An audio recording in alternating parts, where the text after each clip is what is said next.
We're not doing no intros. You know exactly why you clicked on this video. You know exactly what's going on. I don't need to sit here and butter it up for you and throw you a little meatball down the plate. You know exactly what you're looking for. You're sitting on the slider.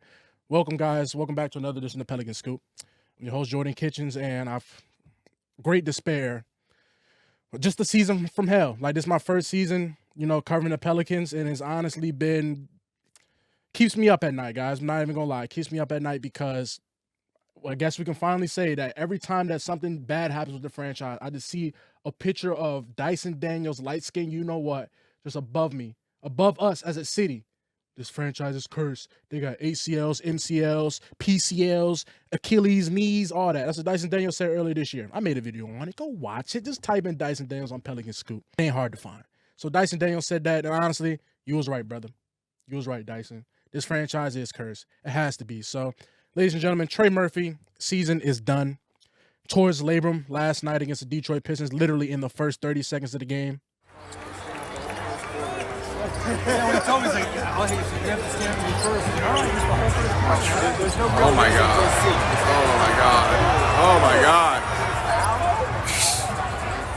Yeah, and if you go look at his stats, it said 0 minutes. This man didn't even log a full minute last night and falls, diving for a loose ball, and tears his labrum in his right shoulder.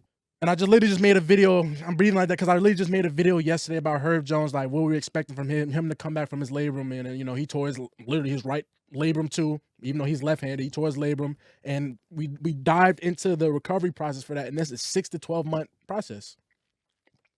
So now you're looking at in 2026. I was trolling yesterday about, oh, this team gonna be fully healed. Like, let's see what the team looks like in 2026. No, that's a reality.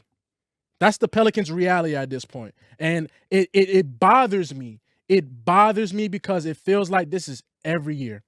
You can go back to the Boogie days. You can go back to the Eric Gordon days. You can go back when it was the Hornets. You can go back before that. But I'm really going to specifically talk about since 2019 up until now, since David Griffin has got here.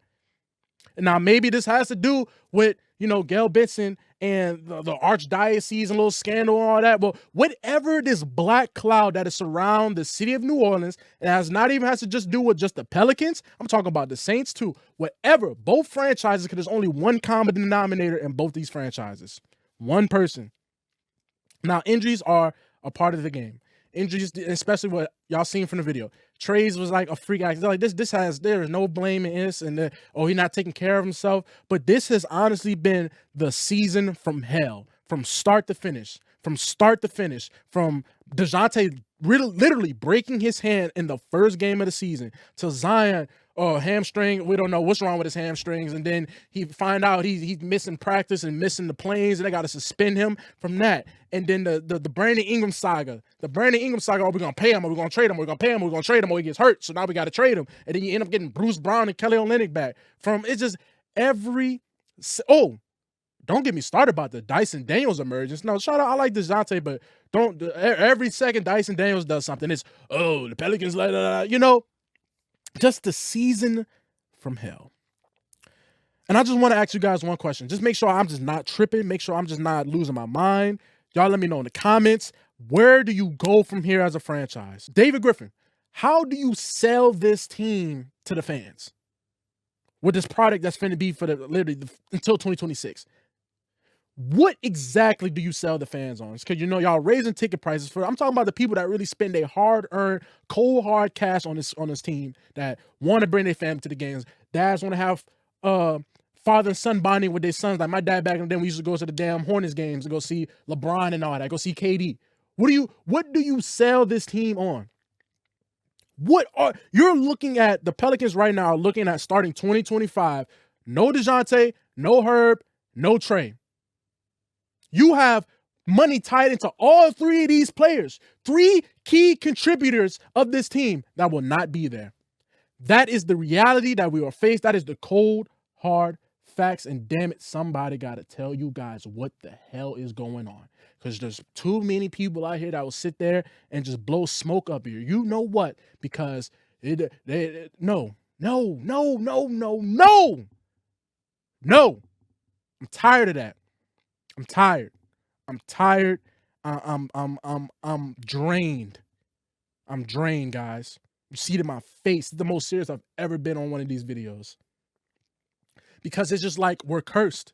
It's hard not to say you're cursed. It's hard not to look at the facts. You know, when Dyson said what he said, it was like, oh no, Dyson just thought. I keep looking up because it's like, that's where Dyson is. That's Dyson, like, I told you in his Lord. This man, Dyson Daniels, is from Australia, ladies and gentlemen. This man has been in America less than, what, 5-6 years?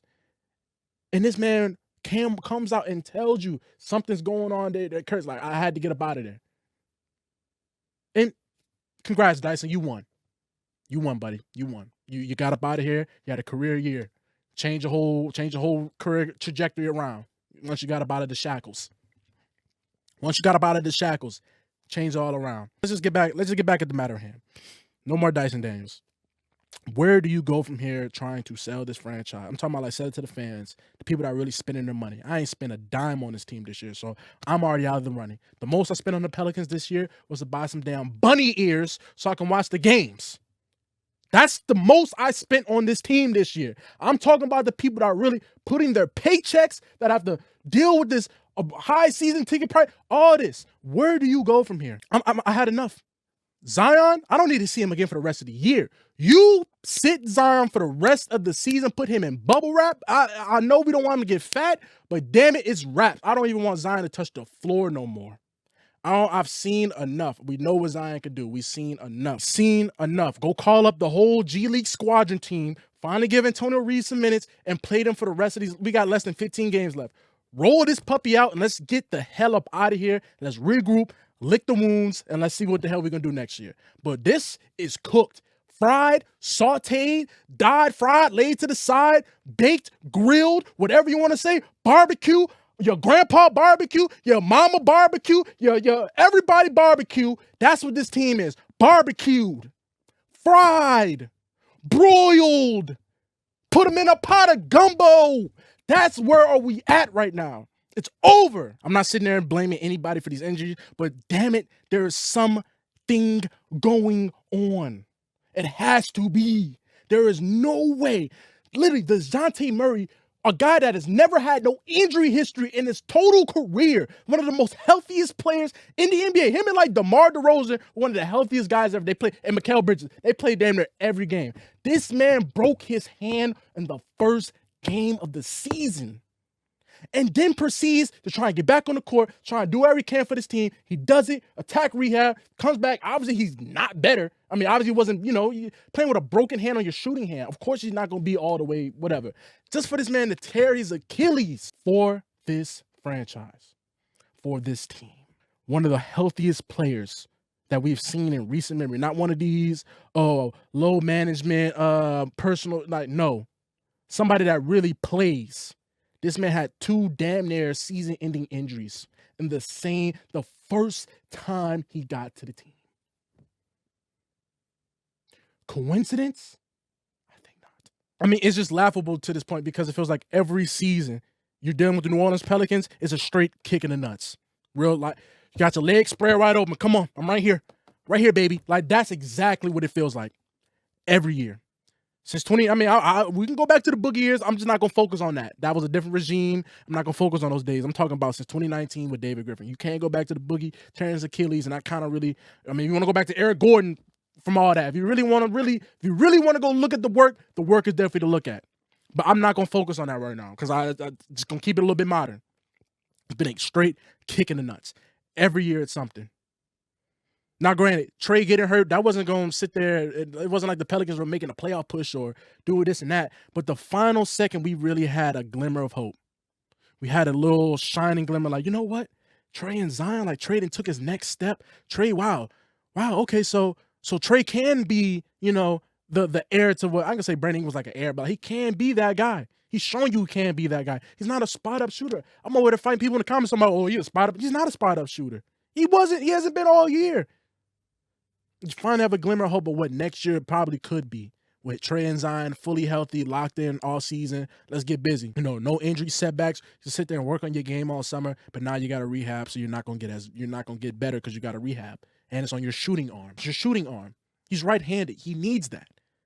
So the second you finally get a glimmer of hope, it just gets snatched from you. This is not even about right now. This is more about You're already going to be down Herb and DeJounte going into the 2025 season. Now you can add Trey to that list.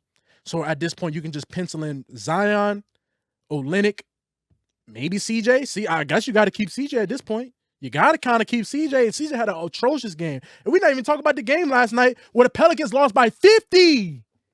50 to the Pistons. The Pelicans didn't even score 90 points last night, ladies and gentlemen. They didn't even score 90. I'm not even going to tell you 100. They didn't even score 90. I'm trying to calm down. I'm sorry, guys. Don't click off this goddamn video. Y'all please let me know that am I crazy? That something has to be something going on. There's only one common denominator because it's happening to the Saints too. Y'all know I'm an avid New Orleans Saints fan. I wear a Saints hat, Saints gear all the damn time.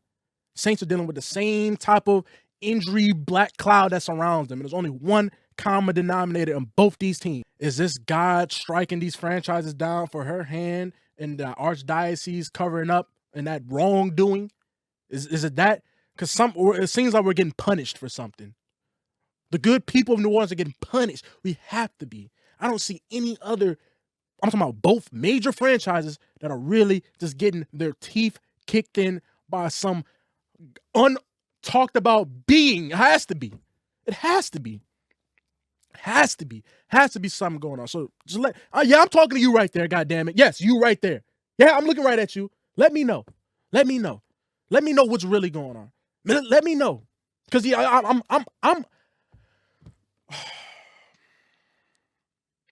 I'm just devastated. I'm just saying it like that. I'm just devastated. I'm not gonna keep you guys up too long, man. But it's already a sad day. We're already mourning. We're already grieving. Deal with the grieving process. I mean, you're looking at maybe a full team in 2026. You can kiss the rest of 2025 and maybe the big January 2026 goodbye. It's punting. You're kind of already putting on the season already. Unless something drastic happens where the Pelicans get blessed, we're like the number one. Unless we get Cooper Flag at this point. Cooper Flag, please save us. Cooper Flag, if you can hear me right now, please save us. Cooper Flag, if you are out there, please save us. We need you. We need you because we are in trouble. We're in trouble, ladies and gentlemen. We're in trouble. Cooper Flag, if you're out there, please save us. We're in trouble. We're in trouble. Dyson Daniels. Dyson was right. Dyson was right. It was cursed. He had to get up out of here. Respect. You won. Thank you guys for sticking in for another edition of Pelicans Scoop, man. Y'all let me know down in the comments. Yes, you. Let me know down in the comments, like, where do we go from here? People that actually spend their money on the Pelicans team, people that actually spend their hard-earned money, taking bread out of your paycheck to go buy tickets and bring your family, bring yourself, bring your significant other to these games. Let me know, how do you guys feel? How can they sell you on this product for 2025? Just let me know. That's all I want to know. I just want to make sure I'm not losing my mind. Granted, I whatever. Y'all have a good one. I'm out. Peace.